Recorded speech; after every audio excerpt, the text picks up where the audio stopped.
അപ്പൊ ഇന്ന് ഞാൻ വന്നിട്ടുള്ളത് ഒരു കിടിലൻ ഐറ്റം ആയിട്ടാണ്. ഐബാൾ എന്ന് പറയുന്ന കമ്പനി ഏറ്റവും ലേറ്റസ്റ്റ് ആയിട്ട് ലോഞ്ച് ചെയ്തിട്ടുള്ള അവരുടെ ഒരു സൗണ്ട് ബാർ ആണിത്. 800 വാട്ട്സിന്റെ RMS ഔട്ട്പുട്ട് കിട്ടുന്ന 5.1 ചാനൽ സറൗണ്ടിംഗ് ഉള്ള വയർലെസ്ലി കണക്ട് ചെയ്യാൻ പറ്റുന്ന സിനിബാർ 560 എന്ന് പറയുന്ന ഏറ്റവും പുതിയ സൗണ്ട് ബാർ സിസ്റ്റം ആണിത്. ഐബാൾ എന്ന് പറയുന്ന കമ്പനിയെ കുറിച്ച് ഞാൻ പറയേണ്ട കാര്യമില്ലല്ലോ, ഒരുപാട് നാളായിട്ട് മാർക്കറ്റിൽ ഉള്ള ഒരു ബ്രാൻഡാണിത്. അപ്പൊ എന്തായാലും സംസാരിച്ച് കൂടുതൽ സമയം കളയുന്നില്ല, നേരെ അൺബോക്സ് ചെയ്യാം.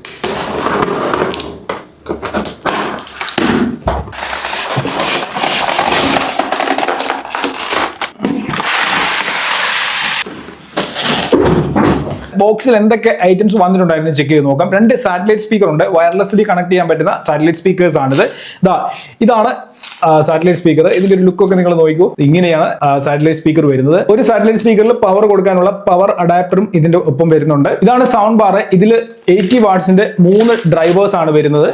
ഒരു ബോക്സി ടൈപ്പ് ഡിസൈനിലാണ് ഇത് വന്നിട്ടുള്ളത്. ഇതിന്റെ സൈഡിൽ നോക്കിക്കഴിഞ്ഞാൽ റെഡ് കളറിലുള്ള ബട്ടൺസ് നൽകിയിട്ടുണ്ട്. വോളിയം അപ്പ് ഡൗൺ ചെയ്യാനൊക്കെ നമുക്ക് ഇതിന്റെ സൈഡിൽ നിന്ന് സാധിക്കും. അതേപോലെ തന്നെ ഫ്രണ്ടിലെ ഗ്രില്ലൊക്കെ നോക്കിക്കഴിഞ്ഞാൽ നല്ല മാറ്റ് ഫിനിഷിംഗിലാണ് വന്നിട്ടുള്ളത്. ഡോൾബി ഓഡിയോയുടെ ബ്രാൻഡിങ്ങും ഫ്രണ്ടിലായിട്ട് കൊടുത്തിട്ടുണ്ട്. ബാക്ക് സൈഡ് ഒക്കെ ഗ്ലോസി ഫിനിഷിംഗിലാണ് വന്നിട്ടുള്ളത്. അതേപോലെ തന്നെ ഇതിന്റെ ബാക്ക് സൈഡിലായിട്ട് ഒരു USB പോർട്ട് നൽകിയിട്ടുണ്ട്.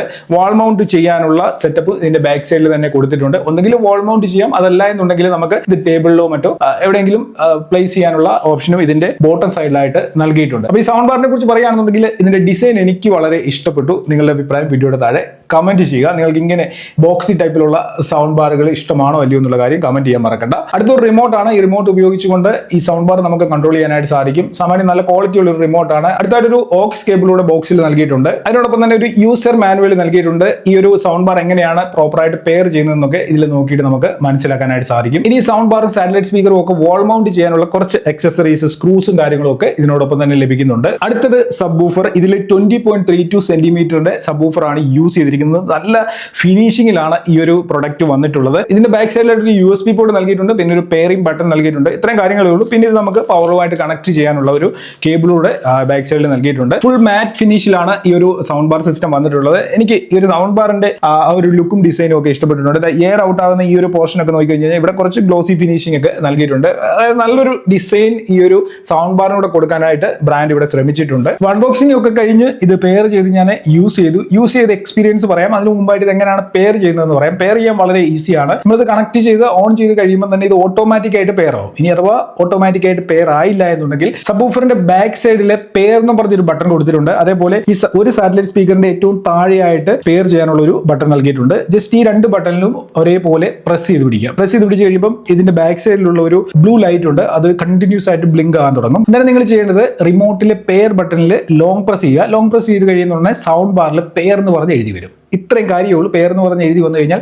വിത്തിൻ 10 സെക്കൻഡിനുള്ളിൽ ഇത് എല്ലാം ഓട്ടോമാറ്റിക് ആയിട്ട് തന്നെ പെയർ ആവും. നമ്മൾ കൂടുതൽ കാര്യങ്ങളൊന്നും ചെയ്യേണ്ട കാര്യമില്ല. ഒരു പ്രാവശ്യം പെയർ ആയി കഴിഞ്ഞ് കഴിഞ്ഞാൽ പിന്നീട് നമ്മൾ ഇത് ഓൺ ചെയ്യുന്ന സമയത്ത് ഓട്ടോമാറ്റിക് ആയിട്ട് തന്നെ ഈ ഒരു കാര്യം നടന്നോളൂ. അപ്പൊ നമുക്ക് എപ്പോഴും പെയർ ചെയ്യുകയോ കണക്ട് ചെയ്യുകയോ ഒന്നും ചെയ്യേണ്ട കാര്യമില്ല. ഇനി ഈ sound bar system fully wireless connectivity ഉള്ളതാണോ എന്ന് ചോദിച്ചു കഴിഞ്ഞാൽ നമുക്ക് ഈ സൗണ്ട് ബാറും അതേപോലെ സബ് വൂഫറും തമ്മിൽ ഇന്റർ കണക്ട് ചെയ്യാൻ കേബിളിന്റെ ആവശ്യമില്ല. ഇത് വയർലെസ്ലി കണക്ട് ആവും. അതേപോലെ തന്നെ ഈ സൗണ്ട് ബാറും ഈ ഒരു സാറ്റലൈറ്റ് സ്പീക്കറും കണക്ട് ചെയ്യാൻ കേബിളിന്റെ ആവശ്യമില്ല. ഇതും വയർലെസ്ലി കണക്ട് ആവും. പക്ഷേ ഈ 2 സാറ്റലൈറ്റ് സ്പീക്കറുകൾ തമ്മിൽ ഇന്റർ കണക്ട് ചെയ്യേണ്ടതായിട്ടുണ്ട്. അതായത് ഇത് രണ്ടും വയർലെസ്ലി കണക്ട് ആകത്തില്ല. നമുക്ക് ഇതിൽ നിന്നുള്ള ഒരു കണക്ഷൻ ഈ ഒരു സാറ്റലൈറ്റ് സ്പീക്കറിലേക്ക് കൊടുക്കേണ്ടതായിട്ട് വരും. അപ്പം നമുക്ക് 2ഇടത്തും പവർ കൊടുക്കേണ്ട കാര്യമില്ല. ഈ ഒരു സാറ്റലൈറ്റ് സ്പീക്കറിൽ മാത്രം പവർ കൊടുക്കുക. അതിനുശേഷം ഇതിൽ നിന്നുള്ളൊരു കണക്ഷൻ ഇതിലേക്ക് കൊടുത്തു കഴിഞ്ഞാൽ ഫുൾ സെറ്റപ്പ് സെറ്റ് ആവും. ഈ സാറ്റലൈറ്റ് സ്പീക്കർ സൗണ്ട് ബാറിന്റെ സബ് വൂഫറിന്റെ ഓപ്പോസിറ്റ് ആയിട്ട് ബാക്ക് സൈഡിലായിട്ട് നമുക്ക് സെറ്റ് ചെയ്യാം. അതേപോലെ തന്നെ ഇത് നമുക്ക് ഫ്രണ്ടിലായിട്ട് സെറ്റ് ചെയ്തുകൊണ്ട് മൂവീസ് ഒക്കെ വാച്ച് ചെയ്യാനായിട്ട് സാധിക്കും. ഈ സാറ്റലൈറ്റ് സ്പീക്കറുകൾ പ്രോപ്പർ ആയിട്ട് ലെഫ്റ്റും റൈറ്റും കണക്ട് ചെയ്ത് വെച്ചെങ്കിൽ മാത്രമേ നമുക്ക് ഇതിന്റെ ആ ഒരു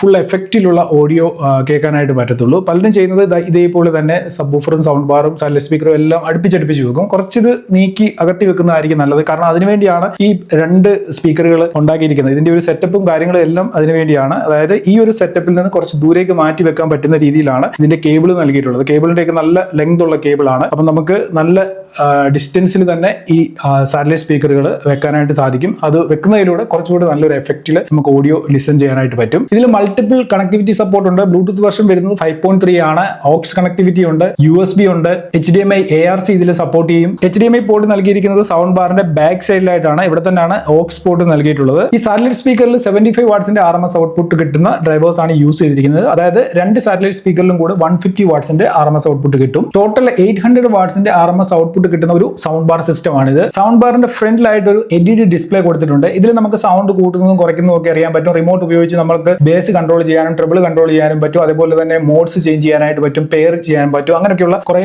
സംഭവങ്ങൾ റിമോട്ടിൽ നൽകിയിട്ടുണ്ട്. അപ്പൊ ആ കാര്യങ്ങളൊക്കെ തന്നെ നമുക്ക് ഈ ഒരു LED ഡിസ്പ്ലേയിൽ കാണാനായിട്ട് സാധിക്കും. നമ്മൾ ഏത് മോഡിലാണ് യൂസ് ചെയ്യുന്നത്, എത്ര വോളിയത്തിലാണ് യൂസ് ചെയ്യുന്നത്, ഇങ്ങനെയൊക്കെയുള്ള കാര്യങ്ങളെല്ലാം നമുക്ക് ഇവിടെ കാണാൻ പറ്റും. വോളിയം മാക്സിമം നമുക്ക് 40 വരെ ഇതിൽ കൂട്ടാനായിട്ട് സാധിക്കും. അപ്പൊ ഇനി ഇത് ഉപയോഗിച്ചതിന്റെ ഒരു എക്സ്പീരിയൻസ് എന്നോട് ചോദിച്ചു കഴിഞ്ഞാൽ 800 വാട്ട്സിന്റെ RMS ഔട്ട്പുട്ട് ഉള്ള ഒരു ഡിവൈസ് ആണിത്. അപ്പൊ ഈ 800 വാട്ട്സ് ഇതിൽ നിന്ന് കിട്ടുന്നുണ്ടോ എന്ന് ചോദിച്ചു കഴിഞ്ഞാൽ അതിപ്പോ എന്തായാലും നമുക്ക് അളന്നു നോക്കാനായിട്ട് പറ്റത്തില്ല. പക്ഷേ എൻ്റെ ഒരു എക്സ്പീരിയൻസിൽ ഈ ഒരു പ്രൈസ് സെഗ്മെന്റിൽ, അതായത് ഇതിന്റെ പ്രൈസ് വരുന്നത് ആമസോണിൽ 20,000 രൂപയാണ്. ഈ ഒരു പ്രൈസ് സെഗ്മെന്റിൽ കുഴപ്പമില്ലാത്ത നല്ല സൗണ്ട് ക്വാളിറ്റി ഈ ഒരു സൗണ്ട് ബാർ സിസ്റ്റത്തിൽ നിന്ന് കിട്ടുന്നുണ്ട്. നിങ്ങൾ ബേസ് ഒക്കെ ഒത്തിരി ഇഷ്ടപ്പെടുന്നവരാണെന്നുണ്ടെങ്കിൽ നല്ല പഞ്ചിയായിട്ടുള്ള ബേസ് ഈ ഒരു സൗണ്ട് ബാറിൽ നിന്ന് വരും. ഞാൻ പാട്ട് കുറച്ചധികം കേട്ട് നോക്കി. അതേപോലെ തന്നെ മൂവീസ് 1-2 ഇതിലാണ് കണ്ടത്. അപ്പൊ നമുക്ക് സൗണ്ടിൽ ഡിസ്ട്രോഷനോ അല്ലെങ്കിൽ ക്ലാരിറ്റി കുറവോ അങ്ങനെയൊന്നുമുള്ള പ്രശ്നങ്ങൾ ഇത് യൂസ് ചെയ്ത സമയത്ത് എനിക്ക് തോന്നിയിട്ടില്ല. ഞാനിത് യൂസ് ചെയ്തപ്പോൾ തന്നെ ഫുൾ വോളിയത്തിൽ തന്നെയാണ് യൂസ് ചെയ്തത്. കാരണം ഡിസ്ട്രോഷൻസ് ഉണ്ടോ എന്ന് ശരിക്കും പല പാട്ടുകൾ, പല രീതിയിലുള്ള പാട്ടുകളൊക്കെ കേട്ട് നോക്കി. പക്ഷേ ഡിസ്ട്രോഷന്റെ പ്രശ്നമൊന്നും ഇതിലില്ല. ചില സൗണ്ട് ബാറിലൊക്കെ നമ്മൾ ഫുൾ വോളിയത്തിലോട്ട് പോയി കഴിയുമ്പോഴത്തേക്ക് വലിയ